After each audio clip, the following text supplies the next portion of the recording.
pagi. Bagaimana kabarnya hari ini? Puji Tuhan, kita masih dalam keadaan sehat sampai pada saat ini.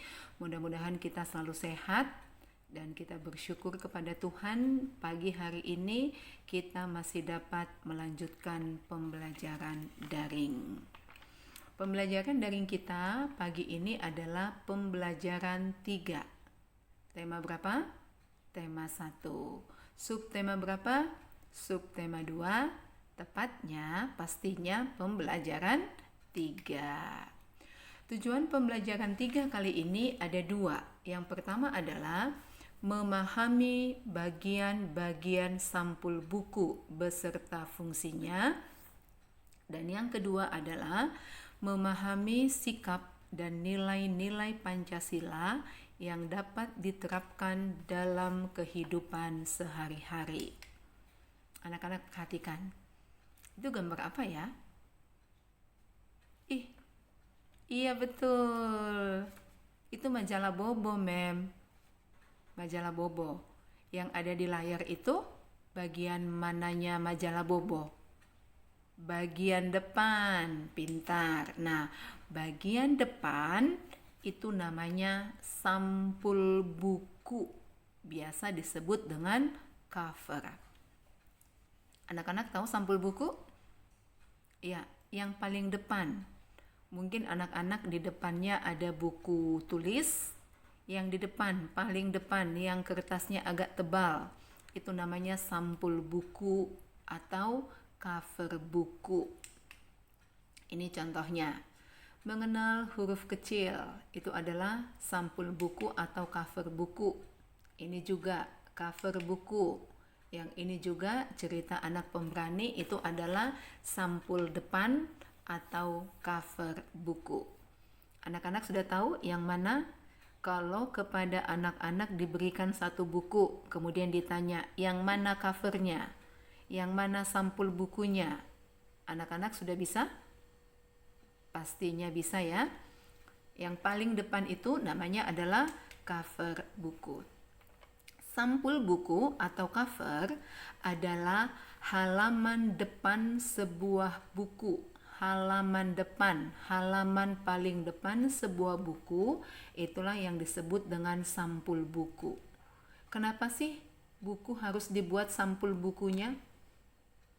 Sampul buku dibuat untuk menarik pembaca agar penasaran dengan isi buku. Kalau ada sampul buku yang menarik, contohnya kita kembali ke gambar yang tadi.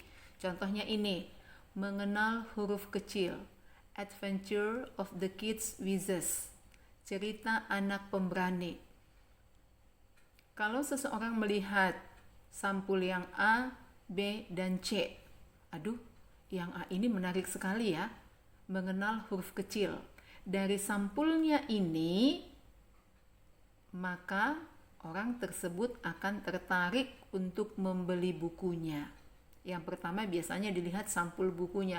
Tapi kalau sampul bukunya tidak menarik, ya bukunya juga pasti, menurut pemikiran sebagian orang, bukunya juga pasti tidak menarik. Walaupun tidak semuanya seperti itu.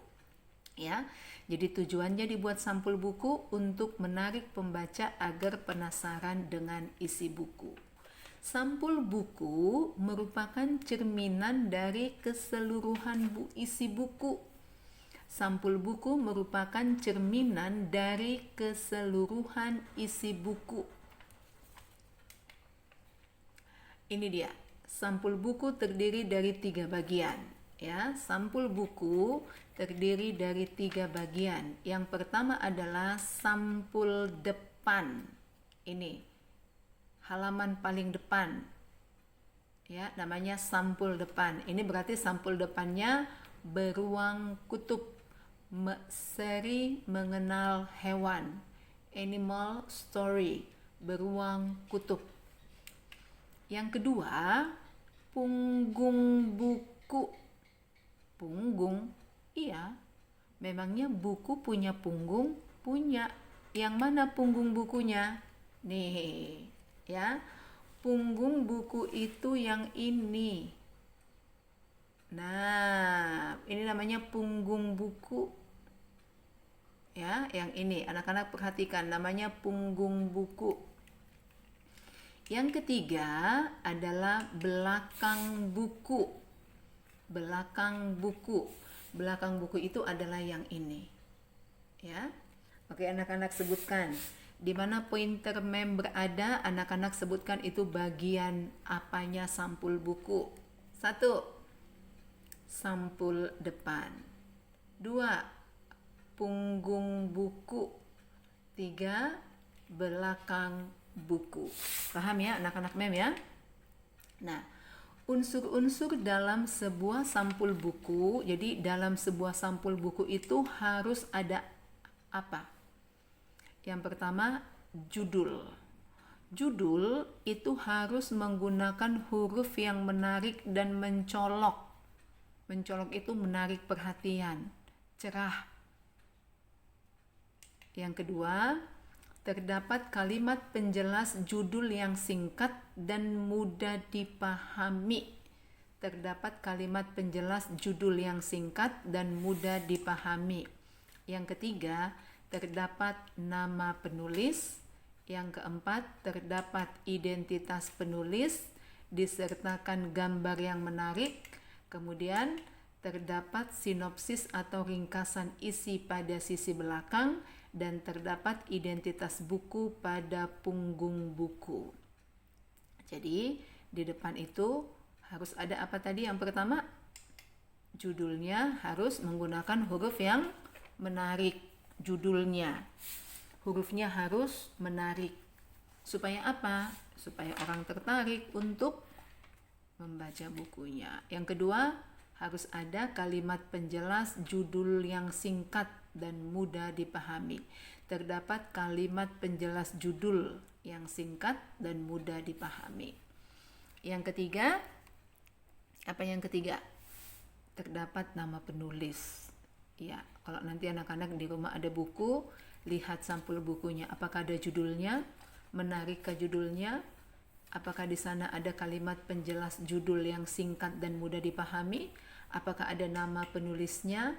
Apakah ada identitas penerbit? Misalkan penerbit Erlangga misalkan, atau penerbitnya BSE dan sebagainya. Apakah ada gambar yang menarik? Apakah terdapat ringkasan atau sinopsis isi buku pada sisi belakang? Apakah terdapat identitas buku pada punggung buku? Identitas buku pada punggung buku itu artinya di punggung, di bagian punggung buku terdapat judul bukunya juga, ya. Contohnya ini. Ini adalah bagian depan. Beruang kutub dan panda, ya. Ada gambar yang menarik, ada penulisnya. Atau yang ini, ya. Ini penulisnya, Kak Yudi dan Kak Odik. Water for life, air untuk kehidupan, bilingual, gambarnya menarik ya, dan seterusnya. Nah, kita lanjut. Ada banyak sekali buku-buku di Indonesia ini, khususnya buku anak-anak yang dapat anak-anak baca. Anak-anak tentukan ya, yang mana sampul bukunya, yang mana punggungnya, punggung bukunya maksudnya, kemudian yang mana bagian belakangnya. Kenapa? Karena Indonesia sangat kaya. Kaya akan apa? Kaya akan kekayaan alam. Kaya akan buku cerita tentang alam. Itu anak-anak bisa baca. Salah satunya, Indonesia adalah negara kepulauan yang memiliki kekayaan sumber daya alam dan sumber daya manusia. Puji Tuhan.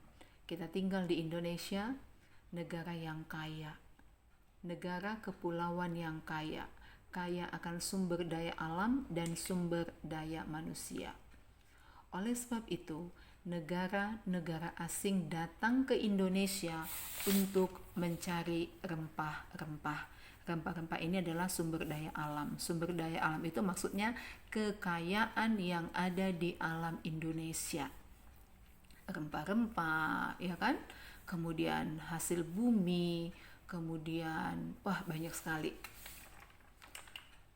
Negara Indonesia selain kaya akan sumber daya alam dan sumber daya manusia, negara Indonesia itu terkenal sebagai satu negara yang masyarakatnya memiliki sifat yang ramah terhadap orang lain. Ini ciri khas negara Indonesia. Rakyatnya itu ramah. Ramah itu suka senyum, suka menyapa. Makanya oleh sebab itu ada banyak turis-turis mancanegara, wisatawan mancanegara yang datang ke Indonesia karena senang dengan masyarakatnya yang ramah. Yang kedua, toleran terhadap berbagai agama dan budaya yang beragam. Kita bangga sebagai rakyat Indonesia tinggal di negara Indonesia yang sangat toleran, toleransi, saling menghargai terhadap berbagai agama dan budaya yang begitu beragam. Kita mau lihat agama apa saja yang ada atau diakui di Indonesia. Ada berapa agama yang diakui di Indonesia? Ada 6. Yang pertama adalah agama Islam, tempat ibadahnya masjid.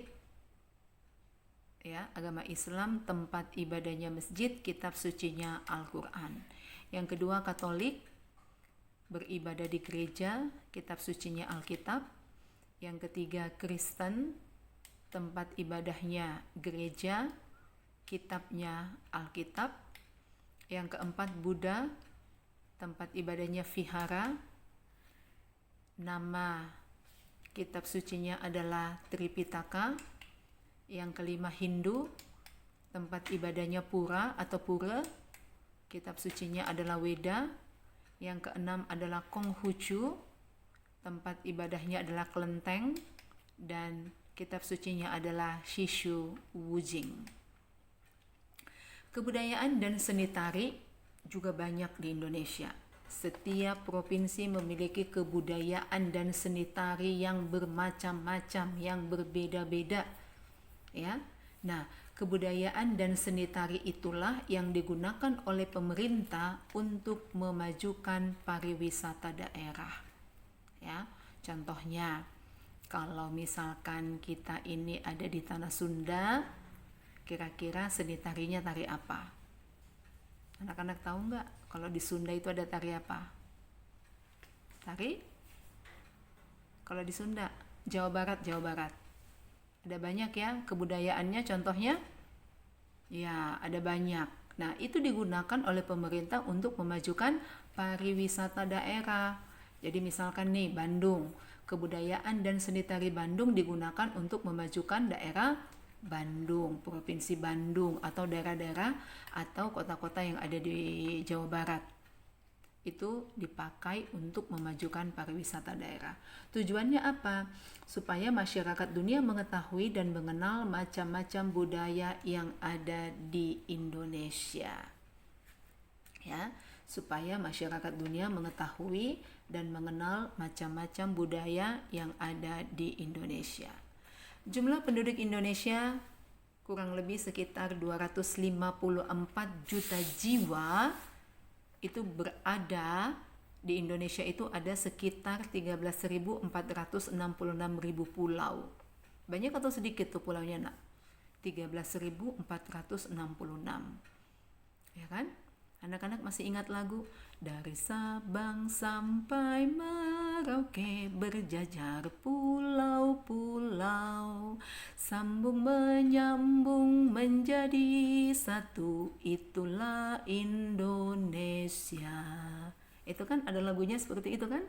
Nah, terdiri dari sekitar 13.466.000 pulau tersebar dari Sabang sampai Merauke dengan suku, adat, budaya, ras, agama, golongan yang berbeda-beda.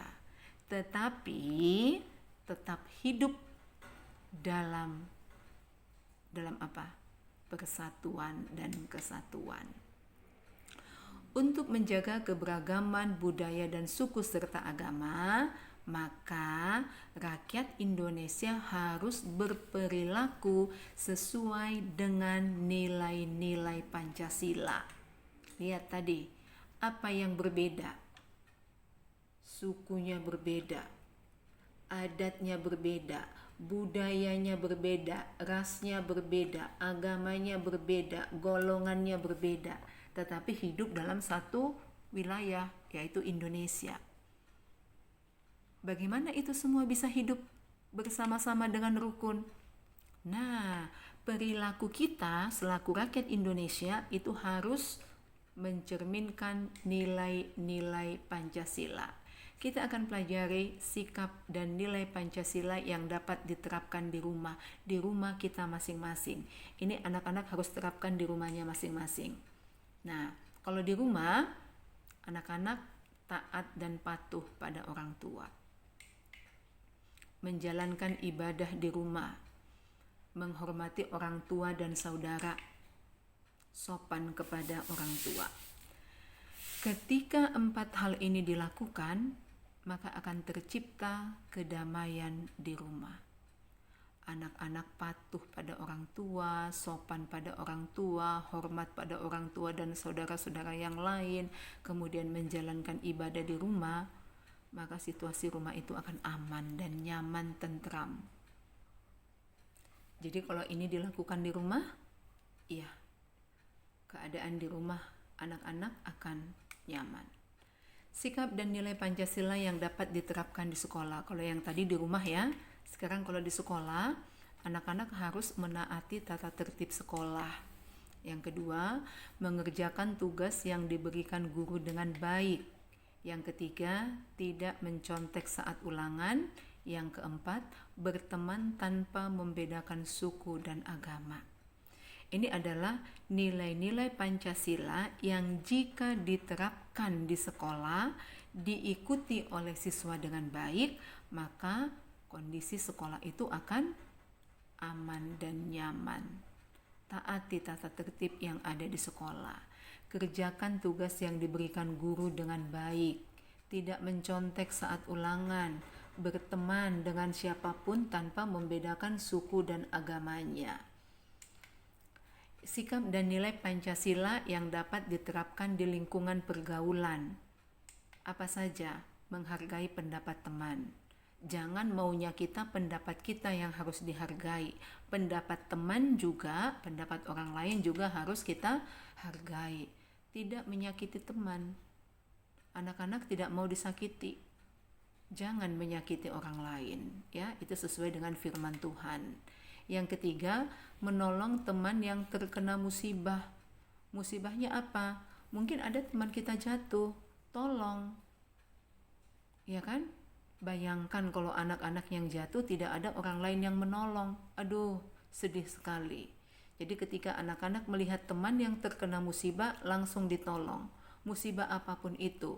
Tapi kita harus menolong sesuai dengan kemampuan kita. Yang keempat, bekerja sama dengan teman untuk melakukan sesuatu yang positif. Sesuatu yang positif itu sesuatu yang baik. Kalau teman melakukan sesuatu yang baik, kerja sama, bantu, sehingga sesuatu hal yang baik, sesuatu hal yang positif itu dapat terjalin atau tercipta dengan baik. Sikap dan nilai Pancasila yang dapat diterapkan di lingkungan masyarakat. Tidak mengganggu orang lain yang sedang beribadah. Anak-anak, ketika teman-temanmu sedang beribadah dari agama apapun itu, jangan diganggu. Supaya kita juga tidak diganggu oleh orang lain saat sedang beribadah. Toleransi, saling menghargai. Yang kedua, ikut melakukan kerja bakti. Ini biasanya dilakukan oleh orang tua kita, khususnya papa-papa kita. Biasanya dilakukan hari Minggu. Kenapa hari Minggu? Karena hari Minggu jarang yang bekerja. Biasanya hari Minggu itu libur. Jadi disitulah dilakukan kerja bakti. Ikut, ingatkan papanya untuk melakukan kerja bakti. Yang ketiga, memutuskan sesuatu dengan musyawarah. Musyawarah itu berembuk, berdiskusi, supaya keputusan itu untuk kepentingan bersama. Yang keempat, ikut terlibat melakukan pos ronda atau pos kamling. Mungkin di tempat anak-anak masih ada ya pos ronda atau pos kamling, dan itu biasanya ada petugasnya bergantian tiap malam. Ikut. Nah, ketika hal-hal ini dilakukan, tidak mengganggu orang lain yang beribadah, ikut melakukan kerja bakti, memutuskan sesuatu dengan musyawarah, ikut terlibat melakukan pos ronda atau pos kamling, iya, maka kehidupan di dalam masyarakat itu akan tercipta dengan baik. Nah, ini adalah pembelajaran kita saat ini dan kesimpulannya adalah yang pertama, sampul buku berfungsi untuk menarik minat pembaca. Terdiri dari bagian depan, punggung, dan belakang. Untuk nomor 2, sikap kita dalam kehidupan sehari-hari harus sesuai dengan nilai-nilai Pancasila supaya tercipta kehidupan yang nyaman dan tentram. Baiklah anak-anak MEM, sampai di sini pembelajaran daring kita saat ini, yaitu pembelajaran 3 tema 1 subtema 2. Mudah-mudahan kita tetap selalu sehat dan kita bisa bertemu di pembelajaran daring berikutnya. Sampai jumpa anak-anak MEM yang baik. Dadah, terima kasih. Tuhan memberkati kita semua. Amin.